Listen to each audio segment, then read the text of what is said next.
Welcome back, my beautiful friends. You're listening to A Moment of Zen right here on 710 WOR, the voice of New York. I'm your host, Zen Sams.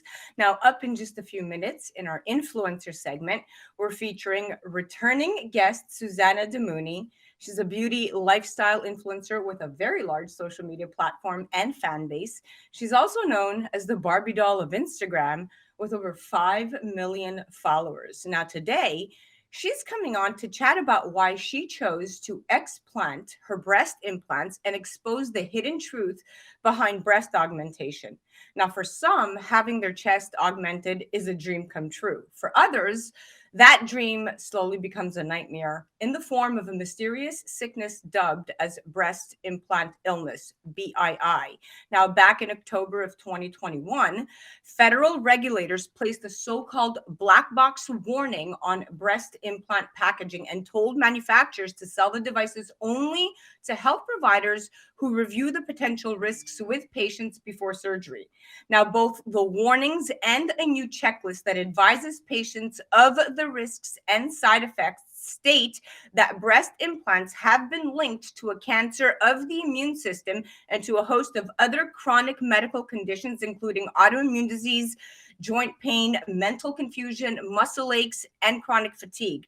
Now, today, Susana Damouni is joined by Dr. Rankin, and Dr. Rankin, Dr. David Rankin, is founder of Aqua Plastic Surgery in Jupiter and Miami, Florida, and the chief of plastic surgery at St. Mary's Medical Center, West Palm Beach, Florida. Now, he's board certified by the American Board of Plastic Surgery and an active member of the American Society of Plastic Surgeons. And he's been in practice now for close to 20 years. But in recent years, he has become very well known in the BII community. And interestingly enough, Dr. Rankin has stopped implanting women 4 years ago to focus on specializing and explanting procedures. Now, today, they have both come on, both he and Susanna, to chat about the hidden dangers of breast implants. Welcome to the show, my dear friends. Thank you. Thank you for having us. Dr. Rankin, so nice to have you on. Susanna, welcome back. It's always a pleasure to see your beautiful face. Dr. Rankin, I'm going to start with you. Now, throughout your training, typically surgeons are told that breast implant illness is hogwash, that patients are crazy and no such thing exists. What do you say to this?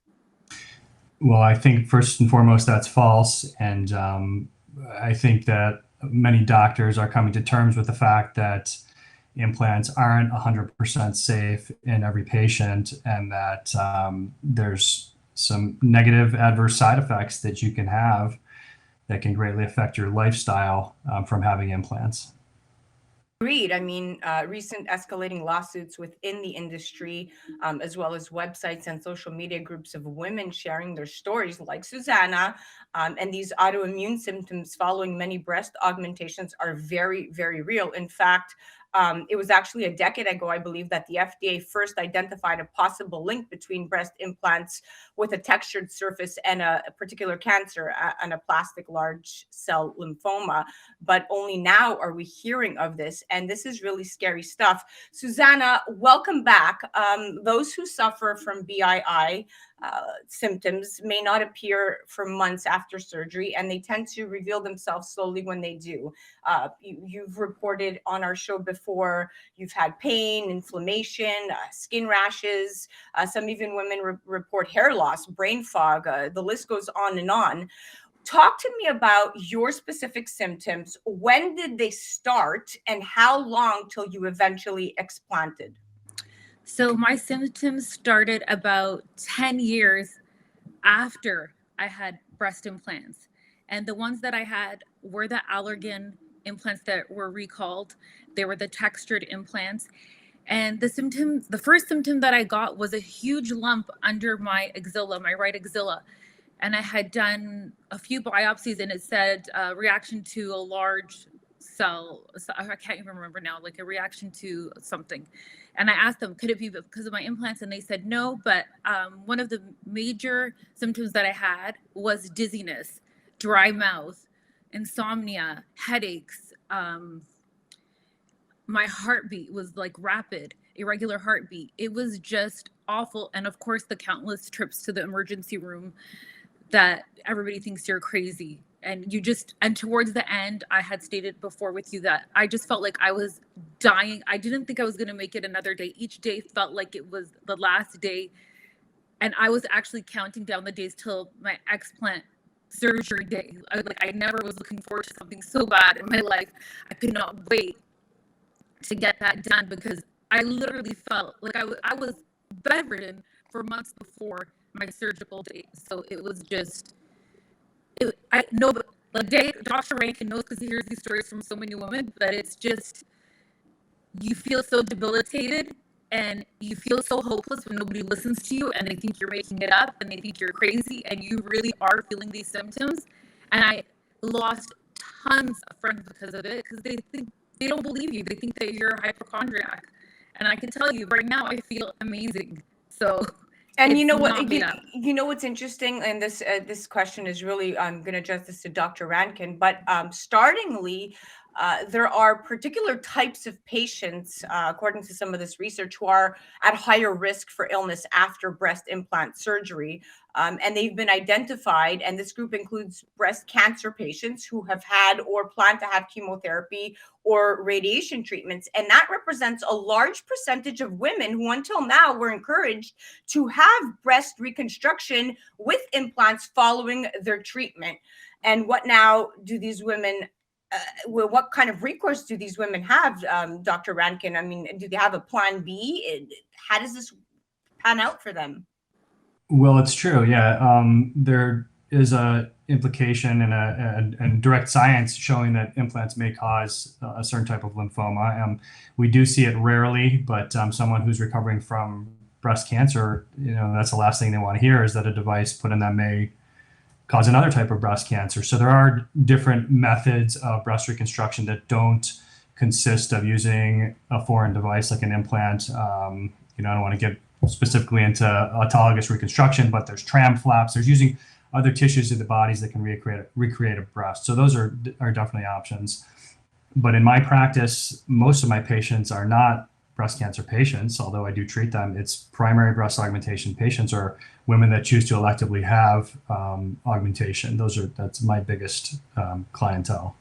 About 400,000 women in the United States get breast implants every year, 300,000 for cosmetic reasons and about 100,000 for reconstruction. And like you said, the majority would not be, in that latter, but, and that reconstruction, is primarily after mastectomies performed to treat or prevent breast cancer. So this is in fact serious. Now, Susanna, plastic surgery literature as of now is not really supportive of the notion of breast implant illness. And there are still those doctors out there, not like Dr. Rankin, but to the contrary, who believe that this is a psychiatric condition. You made reference to, your friends and family thinking you were crazy, suggesting that women who complain of these symptoms are seen as, delusional or hypochondriacs. What advice do you have to women out there that are feeling that something is off with their bodies and their surgeons are telling them that it's unrelated?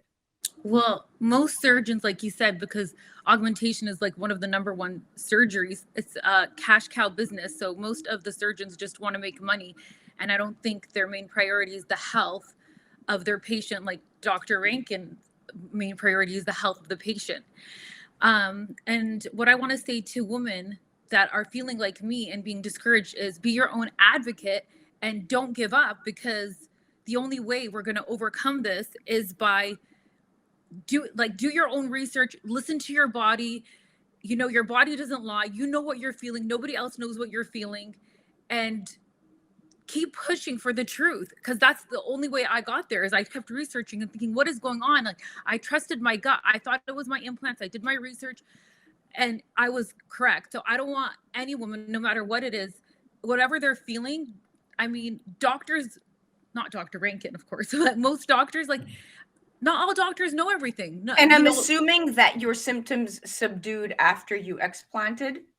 For most women, it was like I hear, oh, the next day I felt better, a week later. That didn't happen for me. It took me about 8 or 9 months until I felt better.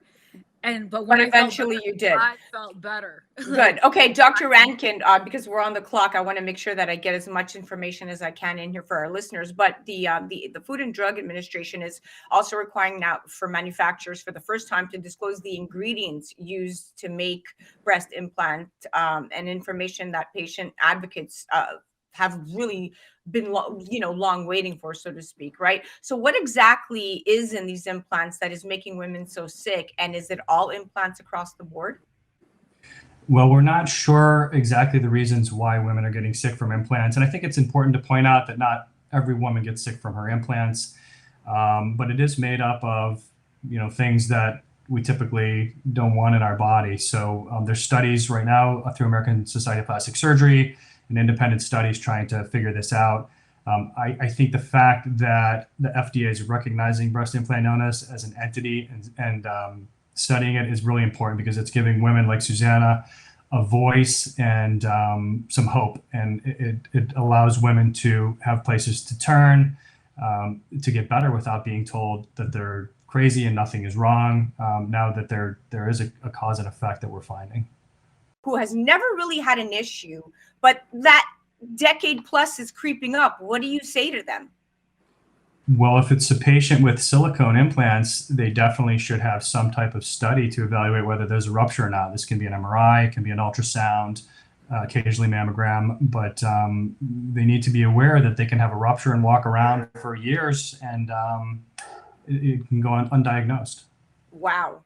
That is frightening stuff. Very enlightening, though, that this is coming to surface because, like you said, a vast majority of patients tolerate breast implants just fine. But patients, who have ruled out all other possibilities of cause of their symptoms with their primary care physician, of course, and specialist, or those who simply wish to have their implants, who no longer wish to have their implants, can seek out an explant. But it is scary that up until now, women like myself, who have absolutely no reason to believe anything is wrong with me, could be walking around with a leakage. So that's stuff to consider. And what led you to totally practice explanting and ditch the breast augmentation business?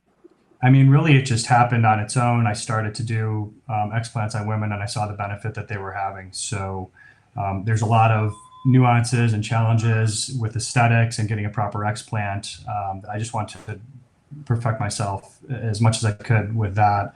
And I feel like I'm helping women. I'm helping those women that, have been turned away and really have nowhere else to turn.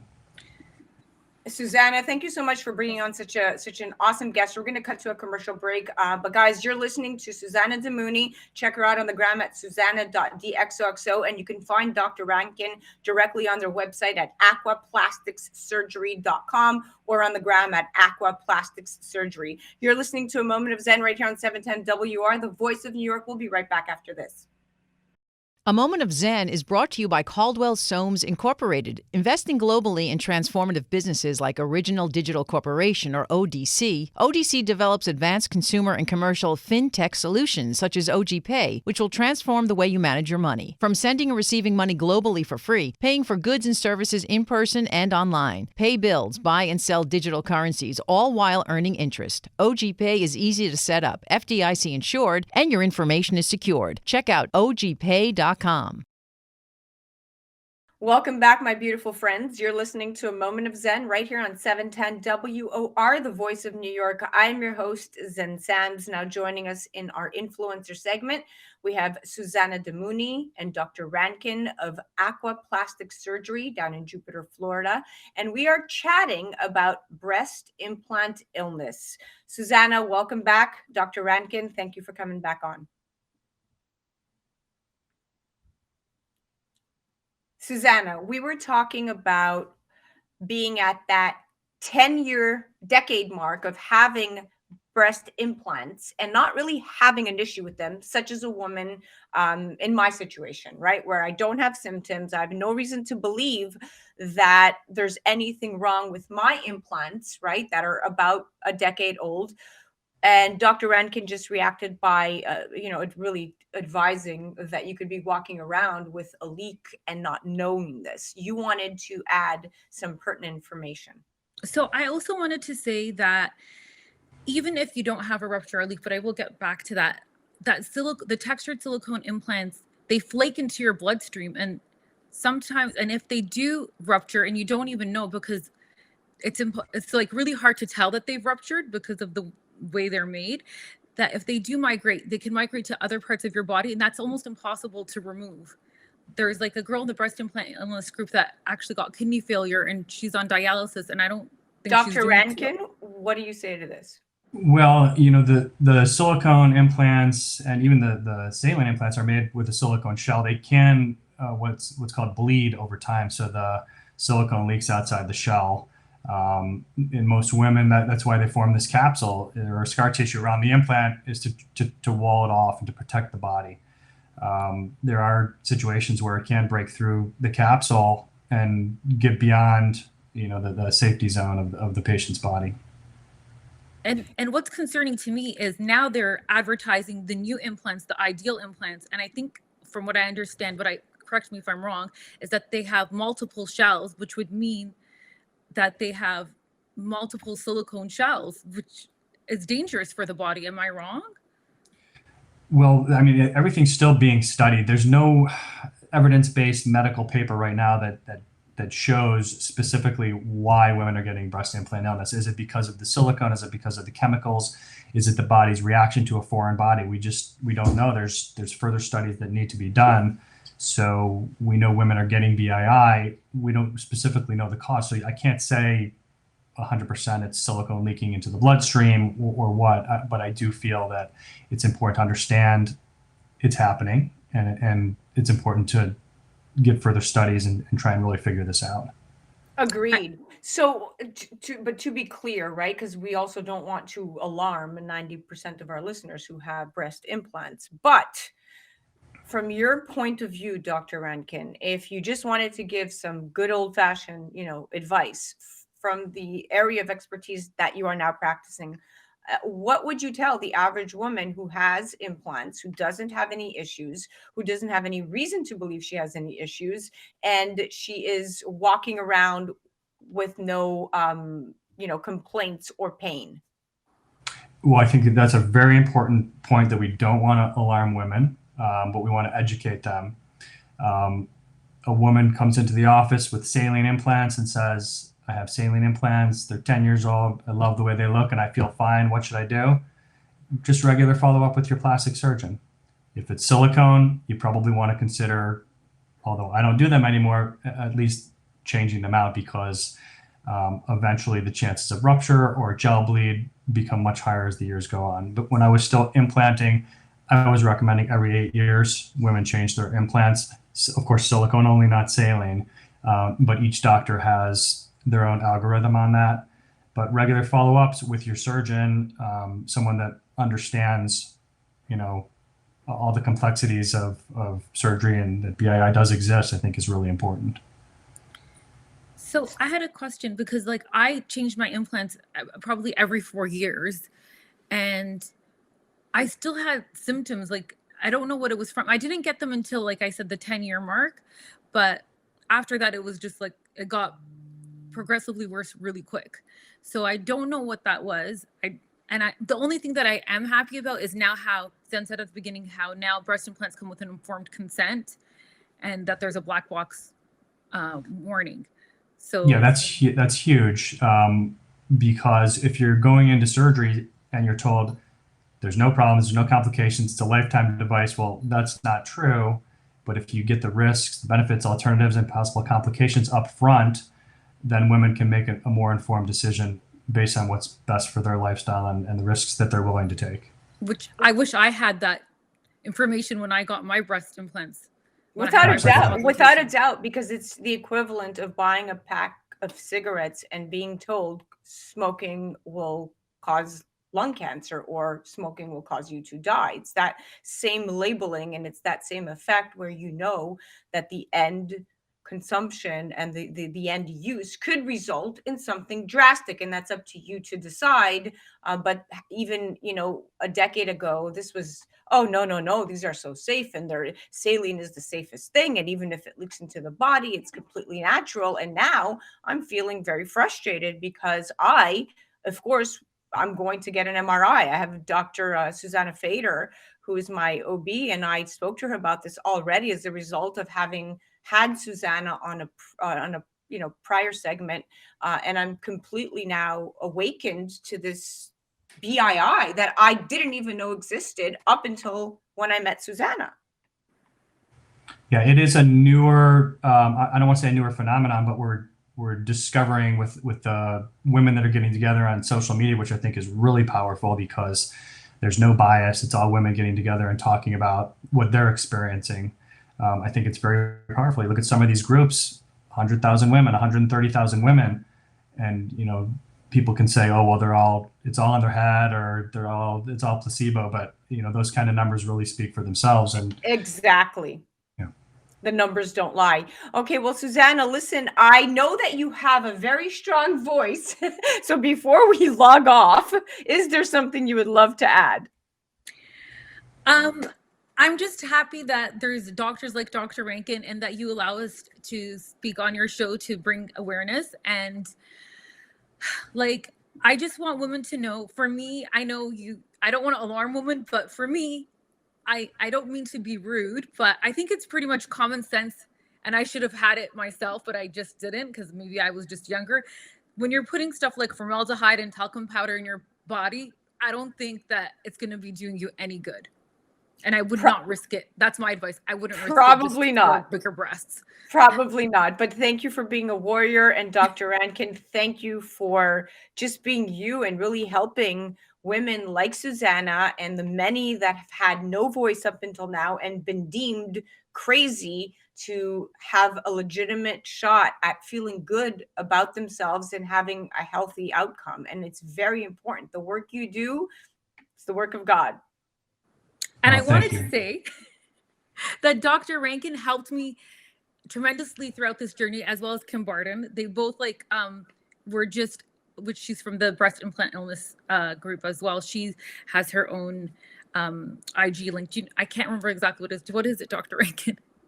It's on Instagram, breast implant illness. Yeah.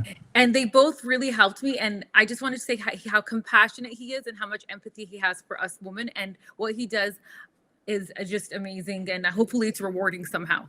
It's definitely rewarding. Well, thank you. We've definitely have gotten a plethora of information here, and this was such an insightful segment. So thank you both for coming on. It was extremely enriching, and I think a lot of women will benefit from this segment. Thank you so much for having us.